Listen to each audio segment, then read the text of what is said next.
आज की कहानी है उत्तराधिकारी। वही व्यक्ति अपने लक्ष्य तक पहुंच सकता है जो किसी प्रलोभन में फंस कर रुकता नहीं है। एक राजा की कोई संतान नहीं थी। वह बूढ़ा हो गया तो इस बात की चिंता होने लगी कि मेरे बाद इस राज्य को कौन संभालेगा। राजा ने अपने गुरु से पूछा, इस समस्या का हल पूछा। गुरु ने कहा कि राजन, अपनी प्रजा में से किसी योग्य व्यक्ति को उत्तराधिकारी बना देना चाहिए।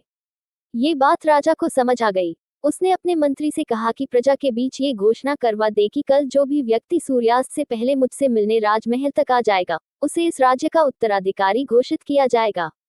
ये बात सुनकर मंत्री ने कहा कि महाराज, ये तो बहुत ही आसान है, पूरी प्रजा ही राजा बनने के लिए यहाँ पहुँच जाएगी।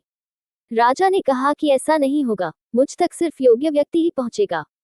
आप घोषणा करवा दीजिए। मंत्री ने राजा की आज्ञा का पालन किया और प्रजा तक संदेश पहुंचा दिया।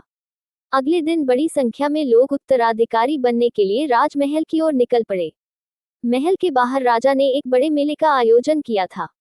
मेले में शराब थी, नाच गाना हो रहा था, तरह तरह के स्वादिष्ट पकवान थे, कई तरह के खेल वहां हो रहे थे। पूरी प्रजा उस मेले में ही उलझ गई। अपनी अपनी पसंद के हिसाब से लोग मजा लेने लगे। सभी ये बात भूल गए कि उन्हें राजा से मिलने जाना है। तभी वहां एक युवक ऐसा आया जो इन प्रलोभनों में नहीं फंसा। उसे सिर्फ अपने लक्ष्य तक पहुंचना था। वह सीधे राजमहल की ओर चल दिया। मुख्य द्वार पर दो पहरेदार खड़े थे। उन्होंने युवक को रोका, लेकिन वह किसी तरह उनसे बचकर राजमहल में प्रवेश कर गया। अंदर पहुंचते ही उसे राजा, मंत्री और उनके मिल गए। राजा ने उस युवक को राज्य का उत्तराधिकारी नियुक्त कर दिया। हम अपने लक्ष्य तक पहुंचने के लिए रास्ते में रुकना नहीं चाहिए। सफलता मिलने तक हमें आगे बढ़ते रहना चाहिए।